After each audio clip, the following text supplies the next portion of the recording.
période de mars à mai très tendue, durant laquelle une grosse partie de l'économie était paralysée, les agriculteurs nourrissent les Français. Cette crise sanitaire nous rappelle le cap à tenir, vous l'avez dit, l'indépendance alimentaire. La loi d'avenir pour l'agriculture en 2014 avait abordé cette problématique par la création des projets alimentaires territoriaux. Les États généraux de l'alimentation ont généré une loi en 2018 qui va contraindre la restauration collective à 50% de produits de qualité, dont au moins 20% issus de l'agriculture biologique d'ici le 1er janvier 2022. Ma collègue Françoise Laborde, en décembre 2019, avait mis au débat une proposition de résolution sur la résilience alimentaire des territoires. Toutes ces initiatives vont dans le même sens, favoriser une alimentation durable et locale. Mais cela ne sera possible qu'avec une réelle volonté politique des territoires. Les PAT ont du mal réellement à décoller. Pourtant, ils ont plusieurs enjeux. Une dimension économique au travers de l'aménagement du territoire, de l'emploi non délocalisable, de l'installation. Une dimension environnementale avec la valorisation de nouveaux modes de production agroécologiques. Une dimension sociale dans l'éducation alimentaire, la création de liens, la valorisation du patrimoine. Monsieur le ministre, vous avez annoncé des moyens considérables pour les PAT, mais comment rendre plus efficient cet outil? Et surtout, quels moyens forts allez-vous déployer pour sensibiliser les élus à s'engager? Merci. Merci, monsieur le ministre de l'Agriculture et de l'Alimentation, pour 2 minutes. Merci beaucoup, monsieur le sénateur Cabanel, pour votre question et d'avoir salué également les travaux de votre collègue Laborde sur ce sujet très important de la résilience alimentaire de nos territoires. Alors la question très concrète, c'est comment on fait pour convaincre que les PAT c'est bien et comment on fait pour accélérer les PAT? D'abord, ça marche et ça marche dans beaucoup d'endroits. Le sénateur Marchand évoquait le PAT du Douaisis, ça marche très bien, très très bien. J'étais dans le Jura il y a quelque temps où 2 PAT m'étaient présentés, ça marche là aussi extrêmement bien. Au fur et à mesure, ça fait partie de ces projets qui diffusent parce que beaucoup d'élus se disent « mais tiens, moi j'ai vu un plan d'alimentation territoriaux et ça marche ». Alors après, je pense que ces plans d'alimentation territoriaux, ils pâtissent un peu du sigle absolument atroce qu'est le PAT, qui ne veut pas dire grand-chose, et peut-être de cette accumulation de contrats, de plans et autres. Il y a une certaine réticence potentielle. Alors que là, ça marche très fort et très bien. Deuxième élément, moi je crois en l'intelligence collective.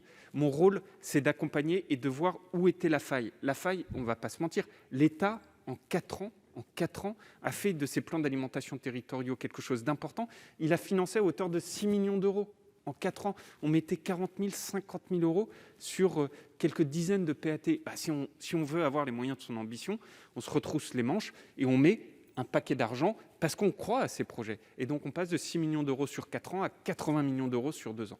Et puis, dernier élément, et je voudrais vraiment en profiter pour saluer tout le travail qu'on fait avec eux, derrière tout ça, la force de la grande famille agricole, c'est que dans tous nos territoires, on a des personnes qui sont à la fois passionnées, je le disais à la tribune, mais qui sont aussi très bien organisées. Les chambres d'agriculture, notamment, on travaille énormément avec eux pour que les chambres d'agriculture, partout sur les territoires, deviennent des lieux d'accompagnement de l'ensemble des parties prenantes, élus locaux comme agriculteurs, éleveurs ou autres, pour nous accompagner dans la mise en œuvre de ce plan de relance.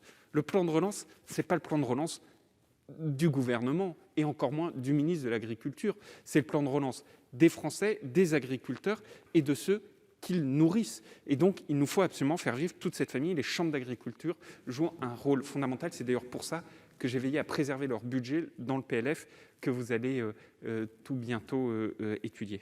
Merci, monsieur le ministre. Monsieur le sénateur Cabanel, vous avez 1 minute et 7 secondes pour répliquer. Merci, monsieur le ministre, de ces explications, mais c'est vrai qu'ils ont du mal à décoller. En 6 ans, vous l'avez dit, très peu ont vu le jour.